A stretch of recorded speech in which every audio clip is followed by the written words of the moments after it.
Olá, pessoal, tudo bem? A nossa aula de hoje é sobre metabolismo dos micro-organismos, tá? Essa aula foi uma aula online, a nossa primeira aula online, tá? Aqui na FATEC. Veja bem, ó, quando a gente fala em metabolismo dos micro-organismos, nós temos dois tipos de metabolismo. Aquele metabolismo em que os micro-organismos eles vão fabricar o seu próprio alimento através da fotossíntese ou da quimiossíntese. E temos também o metabolismo energético, que é o metabolismo onde os micro-organismos eles vão quebrar a molécula de alimento e transformar essa molécula de alimento em energia. Então, agora, nesse primeiro momento da nossa aula, a gente vai falar do metabolismo em que os micro-organismos utilizam para fabricar as suas próprias moléculas orgânicas a partir de moléculas inorgânicas, tá? Então, a gente vai falar um pouquinho a respeito da fotossíntese.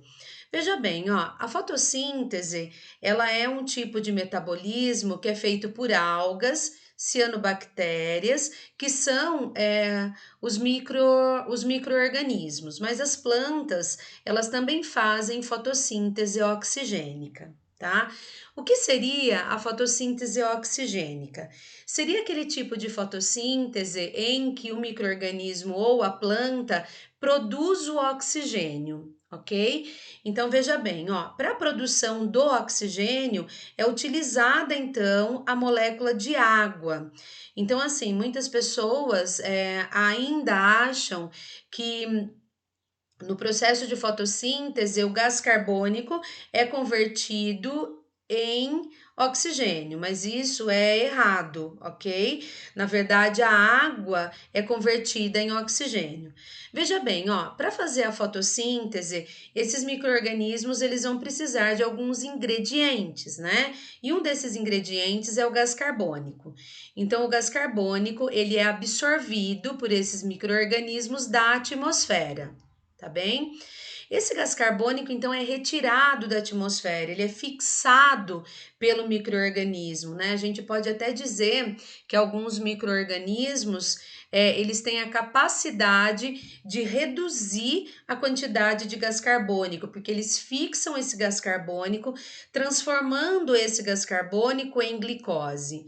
Mas para que... E a glicose é a molécula orgânica que é o alimento, né? Então, o microorganismo ele vai transformar o gás carbônico em alimento. E para isso, ele tem que fazer, então, o processo de fotossíntese. Então, no processo de fotossíntese, a energia luminosa, né? A luz, ela ajuda então a quebrar a molécula de água.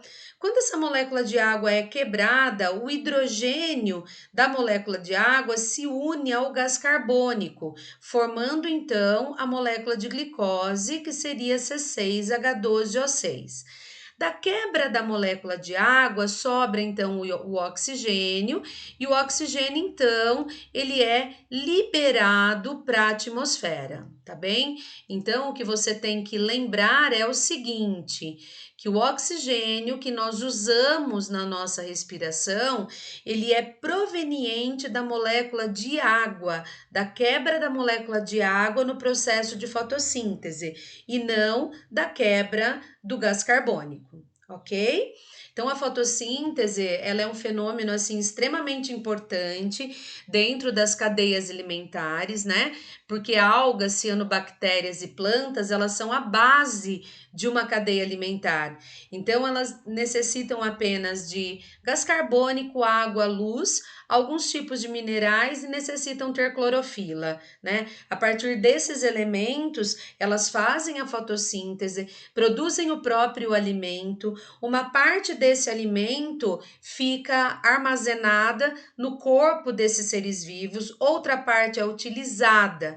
Essa parte que fica armazenada no corpo das algas, cianobactérias e plantas é o que os animais utilizam no processo de alimentação. Então, vocês se lembram que plantas, algas, cianobactérias são os produtores dentro de uma cadeia alimentar. né? Depois nós temos os consumidores primários que comem os produtores, os consumidores secundários que se alimentam dos primários e assim por diante. Então, os organismos fotossintetizantes, eles são então a base das cadeias alimentares, ok? Então, vamos lá. Além disso, existe uma outra forma dos autótrofos fabricarem o seu próprio alimento, que é através da fotossíntese anoxigênica, tá certo? Veja bem, a fotossíntese anoxigênica, ela é feita por bactérias especiais. Então, ela é feita por bactérias verdes e bactérias púrpuras, e essas bactérias, elas não produzem o oxigênio através do processo de fotossíntese. Por que elas não produzem oxigênio? Porque para produzir oxigênio, elas precisariam utilizar a água no metabolismo. E no caso aqui, elas não utilizam a água e sim o H2S. Porque para fabricar o próprio alimento, elas vão precisar do hidrogênio. Algumas bactérias, né? Elas não utilizam o H2S, simplesmente somente o hidrogênio, ok? Então vai acontecer o mesmo processo. Ela vai precisar de gás carbônico, H2S, luz, alguns minerais, né? Tipo manganês, ferro, que são minerais que fazem parte então da molécula de clorofila e vão precisar de luz. Então veja bem, a luz, ela vai ser utilizada então para quebrar a molécula de H2S e o hidrogênio se une à molécula de gás carbônico. Esse gás carbônico agora, junto com esse hidrogênio, vão formar então a molécula de glicose C6H12O6, que é o alimento, que vai ficar armazenado e utilizado depois como fonte de energia. E como resíduo, ao invés dessas bactérias liberarem para a atmosfera o oxigênio, elas liberam então o enxofre.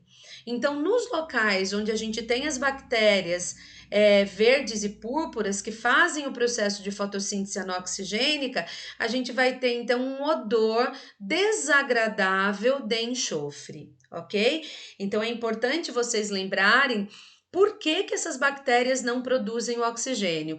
Porque elas não utilizam a água na reação química de fotossíntese, e sim o H2S ou o hidrogênio. Dessa forma, como não há a quebra da molécula de água, ela não consegue liberar, então, o oxigênio para a atmosfera. Ela libera, então, o enxofre, ok? Então, são dois tipos de autótrofos. Aqueles que produzem o oxigênio e aqueles que não produzem o oxigênio, ok? Bom, existe um outro tipo de autótrofo que é aquele que não faz nem fotossíntese oxigênica e nem fotossíntese anoxigênica. Esse autótrofo, ele faz um processo que é chamado de quimiossíntese. Mas qual é a diferença entre fotossíntese e quimiossíntese?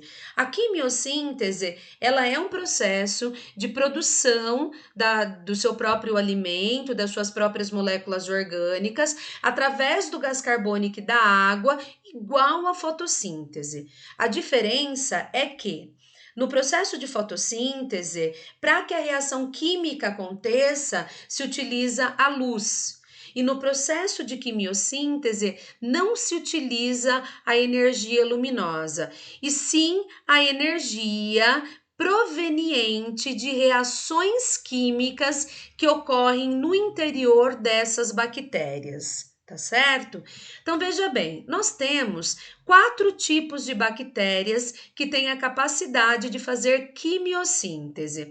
São as bactérias enxofre oxidantes, são os metanótrofos, as bactérias nitrificantes e as bactérias ferro-oxidantes. Então, são esses 3 tipos de bactérias que têm a capacidade de fazer quimiossíntese. Veja bem, ó, as bactérias enxofre oxidantes, elas têm a capacidade de oxidar o H2S a enxofre.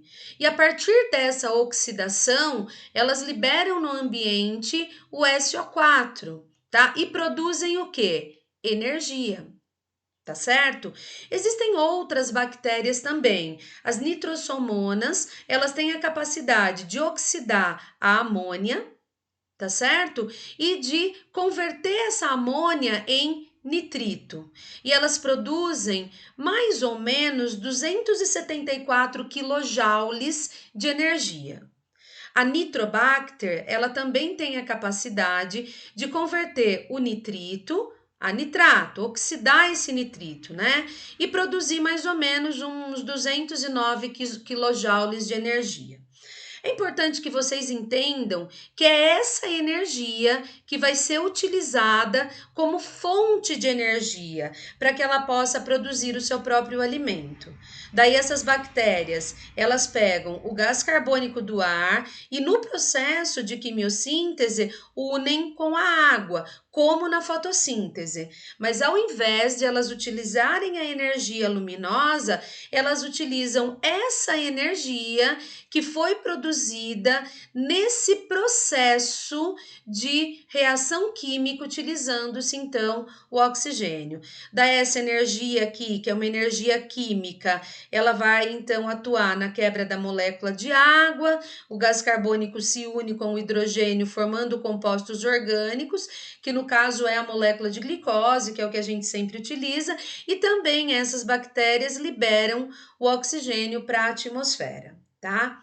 Veja bem, eu coloquei uma bactéria aqui que eu ainda não falei sobre ela, que são os metanotrófos ou metanótrofos, tá? Essas bactérias, elas são bactérias super importantes no ambiente porque elas convertem o gás metano, que é um gás de efeito estufa, em gás carbônico. Então, em regiões pantanosas, e daí obtém a energia necessária para poder fazer o processo, então, de obtenção do próprio alimento, como as outras. Mas essas bactérias, né, elas acontecem principalmente em regiões pantanosas. Então, ela acontece nos pântanos, nos charcos e mesmo nos pântanos de produção de arroz. Então, nesses ambientes, como o ambiente é anaeróbio, existe uma produção muito grande de gás metano pelas bactérias metanogênicas. Daí esse gás metano, por difusão, ele ou por aquelas bolhas de gás, ele vai sair desses ambientes e vai contaminar a atmosfera, ajudando então na produção do efeito estufa.